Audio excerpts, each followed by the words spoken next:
যে খবরের দিকে চোখ রাখবো, এনআইএর জালে মানব পাচার চক্রের দুই বনগাঁ থেকে ধৃত আমির আলী শেখ ও অমল কৃষ্ণ মণ্ডল, এই দুজনকে গ্রেফতার করা হয়েছে। আরো একবার জানিয়ে রাখি, এনআইএর জালে মানব পাচার চক্রের দুই, আর যে দুজনকে গ্রেফতার করা হয়েছে তাদের সম্পর্কে কি জানা যাচ্ছে, কি বিস্তারিত জানবো। আমার সঙ্গে অমিত সরকার রয়েছে। অমিত, 2024 সালে ভুবনেশ্বরে এক নাবালিকা উদ্ধারের ঘটনায় স্বরাষ্ট্র মন্ত্রকের অর্ডারে এনআইএ তদন্তভার নিয়েছে এবং তদন্ত করতে গিয়ে হিউম্যান ট্রাফিকিং এর তথ্য উঠে এসছে।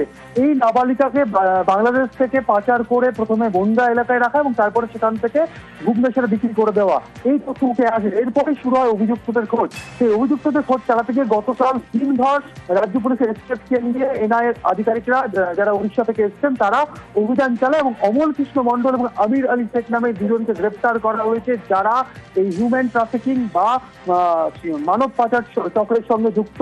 এবং এদের সাথে বাংলাদেশে মানে সীমান্ত পেরিয়ে বাংলাদেশে যে হিউম্যান ট্রাফিকিং যে চক্র রয়েছে তাদের মধ্যে যোগসূত্র রয়েছে।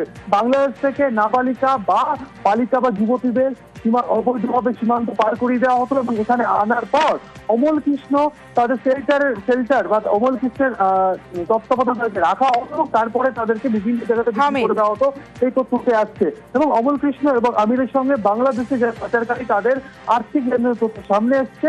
তদন্ত এগিয়ে নিয়ে যেতে ট্রানজিট রিমান্ডের জন্য আবেদন করা হয়েছে এনআইএর তরফে এবং ইতিমধ্যেই ব্যাংশাল কোর্টের তরফে এই অভিযুক্তদের ট্রানজিট রিমান্ডে। ধন্যবাদ।